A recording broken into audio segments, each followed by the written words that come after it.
Bon, et alors pour ceux qui souhaitent pousser les pions dans leur portefeuille boursier, qui souhaitent acheter des valeurs, miser sur les meilleurs chevaux possibles, quand on voit ces publications, quand on voit l'environnement global, vous avez tendance, vous, à la Française AM, à mettre en avant quelles valeurs, compte tenu des niveaux actuels du marché? Bon, d'abord, on a beaucoup de valeurs qui auraient des caractéristiques un peu value. On aime les valeurs pas trop chères. Ingenico ce matin était un parfait exemple. Le titre a beaucoup corrigé après la publication de la pleine année. On attendait des résultats meilleurs. Ils sont venus. Aujourd'hui, le titre doit monter de 4 ou 5, voire 6% quand... Et même 7 en ce moment, ça accélère. Même 7%, c'est parfait. Je pense qu'il y a encore un petit peu de place. C'est typiquement le genre de titre où on a une notion de croissance, et la croissance du chiffre d'affaires est essentiellement le point important. Parce que là, pour le coup, sur Ingenico, vous estimez qu'on a une valeur non seulement décotée, mais injustement décotée. Parce que c'est bien d'acheter des valeurs décotées, mais parfois la décote est justifiée. Pour vous, elle est totalement injustifiée. Elle a été sévèrement sanctionnée pendant sa première phase de publication. Donc aujourd'hui, les résultats trimestriels, effectivement, permettent de révéler un potentiel. Et croissance et valeur. Eric, vous achèteriez aussi Ingenico? Moi, j'aime beaucoup cette valeur. Je trouve qu'il y a eu une très mauvaise surprise. C'était il y a un mois. Le titre avait été en dessous des 100 €. Moi, je pense qu'on peut aller... alors, j'aime pas donner des objectifs comme ça parce que ça fait un petit peu foire de Paris, mais je pense qu'on peut gagner une quinzaine de %. C'est l'un des plus beaux titres à la Bourse de Paris. Maintenant, c'est vrai que la valeur est chère. J'ai pas les ratios en tête, mais je serais pas étonné que ça se paye entre 23 et 25 fois les bénéfices quand même. C'est pas value alors? Laurent, ça dévote. Vous nous le présentiez comme value, c'est pas value du tout. Bien sûr, mais il y a de la valeur, avec de la croissance. Donc c'est aussi à prendre. D'accord. Une autre idée? Une autre idée, je pense qu'on s'est beaucoup posé la question l'année dernière autour des banques, et il me semble opportun de se réintéresser aux banques aujourd'hui, et probablement les banques italiennes. Ouh là là. Là aussi un peu de valeur. Alors, vous nous emmenez au cœur de l'enfer là. Oui, mais il faut parfois aller chercher de la valeur là où elle est. Et le charbon. Non, mais c'est tout à fait possible. On s'est beaucoup posé cette question l'année dernière, encore une fois. Le résultat net des banques a été plutôt négatif en matière de performance. Aujourd'hui, vous payez 0,6, 0,7 fois les fonds propres, avec une rentabilité qui peut retendre vers 10%. Avec des créances douteuses de 360 milliards d'euros. Mais bien sûr, mais c'est pas grave. Avec aussi, non, bien sûr c'est grave, mais tout ça est aujourd'hui dans la valorisation, donc c'est bien là où il y a probablement un point d'intérêt. Et puis vous avez quand même Attente qui est la possibilité de sortir une bonne partie de ses créances et de recapitaliser les banques. À jouer. Banques italiennes, une en particulier? Peut-être la Popolare de Milan, Popolare di Milano. Banco Popolare di Milano. Si. Bon, alors voilà quelques idées signées Laurent Jacquier-Laforge pour la Française AM. Pour le coup, sur les banques italiennes, c'est pour ceux qui ont le cœur bien accroché quand même. C'est assez volatile, on est d'accord. Ça a été très volatile. Ouais. Mais on a quand même un certain nombre d'éléments aujourd'hui qui se superposent et qui donnent un peu de solidité. Eric, vos conseils à vous pour investir aujourd'hui en bourse quand on voit ces marchés qui savent plus très bien quelle direction prendre, quand on voit que les small et mid cap ont repris l'avantage aussi sur les grandes capitalisations depuis le début de l'année, elles surperforment à nouveau. Après un petit accident tout début d'année. Alors là, c'est plus le cas? Non, excusez-moi de vous contredire. Depuis 5 jours, c'est plus le cas. Mais enfin, attendez, je vais pas être méchant parce qu'on doit perdre 2% sur le CAC ou 1,5% sur le CAC et on doit perdre 3% sur le CAC Small. Donc, ne faisons pas la fine bouche. Moi, je pense qu'il y a encore de belles opportunités dans ce secteur des small et mid. Moi, j'aime beaucoup par exemple une société comme Le Bélier, qui est leader mondial des pièces de freinage, qui est 45 fois plus petit que Valeo. Et qui a pourtant une rentabilité supérieure à 10%, alors que Valeo, on est à 7,7%. Alors c'est vrai que le titre est au plus haut depuis 5 ans. Quand vous regardez la performance, vous dites ce type est fou de nous recommander la valeur, sauf que c'est pas cher du tout, ça doit valoir un PER de 9, une valeur d'entreprise rapportée au résultat opérationnel de l'ordre de 8, et surtout la société est dans un secteur encore très atomisé.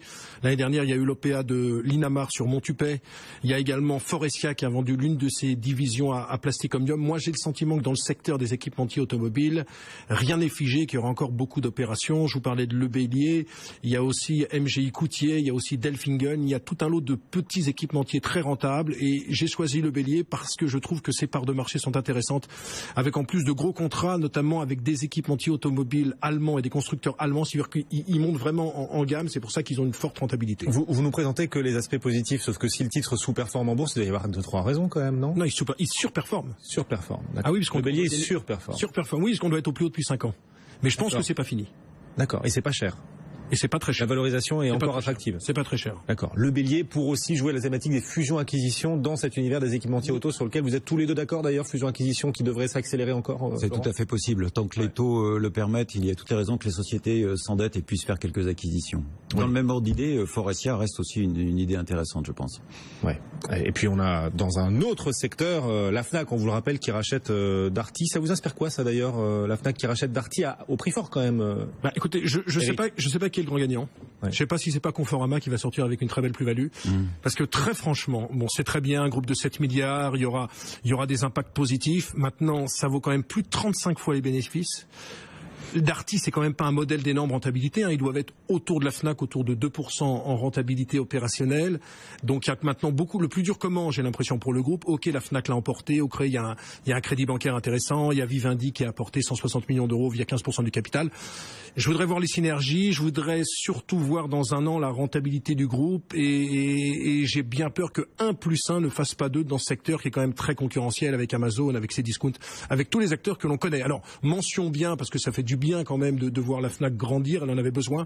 Attention quand même sur le titre. D'ailleurs le titre, je pense qu'il n'y a pas d'impact réel actuellement sur le titre. Il n'y a pas non plus un salut avec une hausse de 10% de l'action. C'est vrai. On avait reculé, puis aujourd'hui on progresse d'1,2% sur ce titre Fnac à 54,91 €. Donc prudent sur cette opération. Vous, Eric, vous nous avez conseillé le bélier donc pour jouer cette thématique fusion-acquisition. D'autres valeurs pour nos auditeurs, nos téléspectateurs, pas forcément dans cette thématique fusion-acquisition, d'autres valeurs qui présentent des belles perspectives de croissance, qui sont en termes de valorisation éventuellement attractives quand on voit le niveau de marché actuel. Alors deux valeurs Whitby. Mais c'est tout nouveau, qui vient de s'introduire en bourse dans les robots logiciels. Alors, pour bien comprendre, imaginez que vous soyez en train de regarder Manchester City contre Real Madrid et puis vous avez un bug dans la télévision, vous ne savez pas d'où ça vient. Eh bien, grâce au robot Whitby, l'opérateur va s'apercevoir tout de suite qu'il y a un problème et va détecter la panne. Donc, c'est une société intéressante. Pour une fois, c'est une société qui vient en bourse, qui est rentable. On a 12% de rentabilité nette, ce qui est pas mal. Présence aux États-Unis, présence en Asie. Alors, c'est un petit dossier. Ça a été sursouscrit à l'opération financière puisqu'il y a eu une levée de fonds de 15 millions d'euros, ça a baissé depuis. On vaut autour de 9,20 €, 9,30 €. Moi, j'ai l'impression qu'on peut avoir le même parcours que Focus Home Interactive, qui s'était introduit il y a quelques temps et qui a doublé par rapport à sa première cotation. Donc, Whitby, j'y vais. Je pense qu'on peut viser 12 à 13 €. Attention quand même, ce sont des marchés assez étriqués. Il ne faut pas passer non plus de grosse taille, comme on dit, sur la valeur. Oui, mais on est dans ces nouvelles technos, dans ces robots qui remplacent l'homme. Là, pour le coup, dans la détection des pannes pour l'audiovisuel, la téléphonie, etc. Voilà, ce sont les robots qui tout ce qui peut vous gêner et qui fait que vous allez appeler votre opérateur fou furieux avec un opérateur qui va dire non, j'ai rien détecté. C'est le monde nouveau à travers ces nouvelles technologies qui montent en puissance, qu'on voit apparaître aussi en bourse. Whitby s'est introduit il y a 2-3 semaines, c'est ça? Oui, il y a entre 3 semaines et 1 mois. Ouais, ces nouvelles technos, justement, ces nouvelles thématiques liées aux nouveaux enjeux, c'est quelque chose sur lequel vous misez à la Française AM dans vos choix de valeur ou vous vous en méfiez en vous disant que ce sont juste des phénomènes de mode?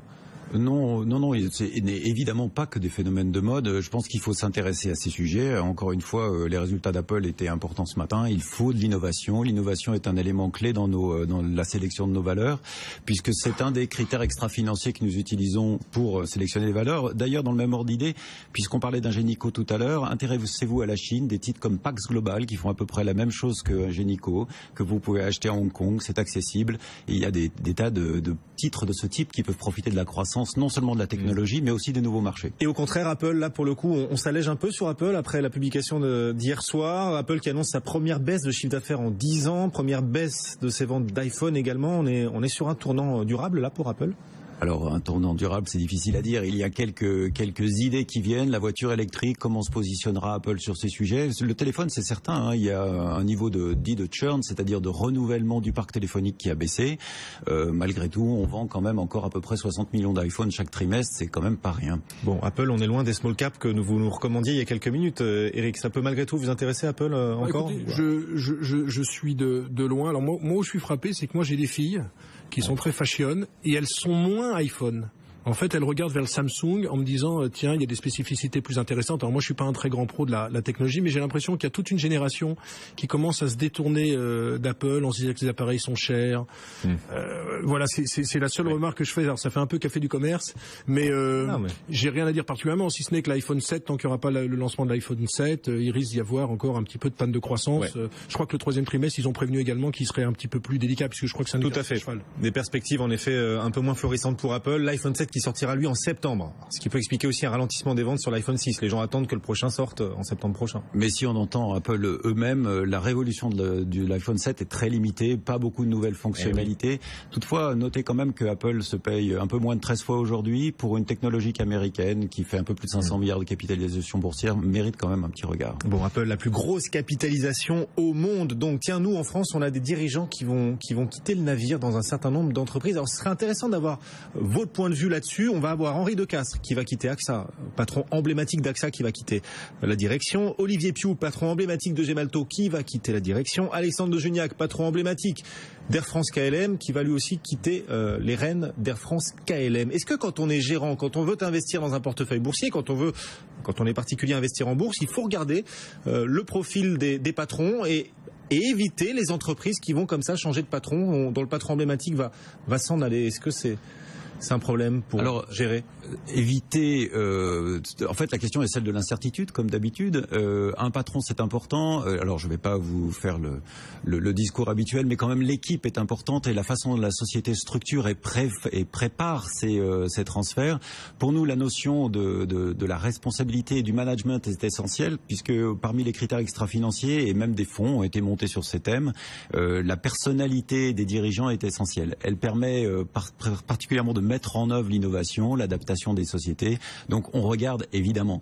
Alors quand vous avez un patron comme Henri Decastres qui potentiellement quitte AXA, c'est un élément important. Après, c'est aussi l'occasion de voir monter à l'intérieur de l'entreprise des gens qui connaissent bien la société et qui deviennent de nouveaux leaders mais qui étaient déjà là depuis longtemps. C'est un sujet, à mon avis, à suivre incontestablement. On voit que chez Total, par exemple, Christophe de Margerie a disparu. C'est Olivier Pouyanné qui est... J'ai oublié son prénom. Patrick Pouyanné, voilà, qui a pris les rênes du groupe. Manifestement, ça pose pas de souci. Total a publié ses résultats ce matin plutôt corrects. Le groupe a l'air d'avoir plutôt bien géré la transition pour le coup.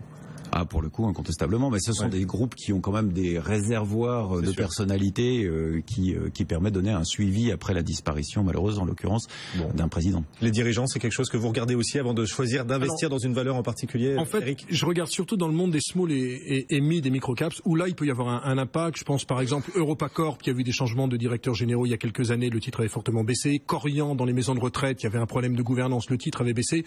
Au niveau des grands groupes, très honnêtement, j'ai regardé depuis l'annonce du départ d'Henri Decastres, AXA a gagné 10%. Parce que dans ces énormes groupes, il y a des états-majors de grande qualité.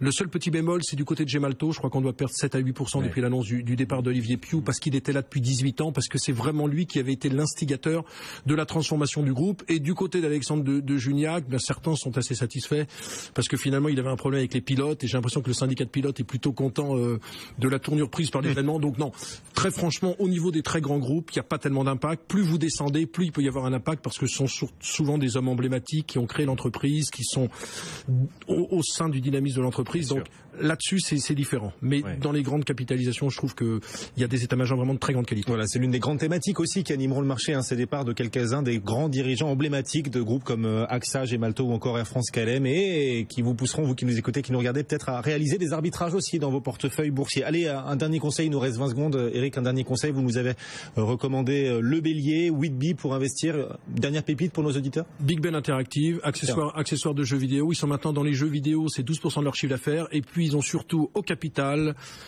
un dénommé Vincent Bolloré qui a 22% du capital et qui est le premier actionnaire. Je ne vois pas pourquoi il va rester à 22%, surtout que la société est de plus en plus rentable. Ils feront 3% de rentabilité opérationnelle sur l'année. L'an prochain, c'est plutôt 5%.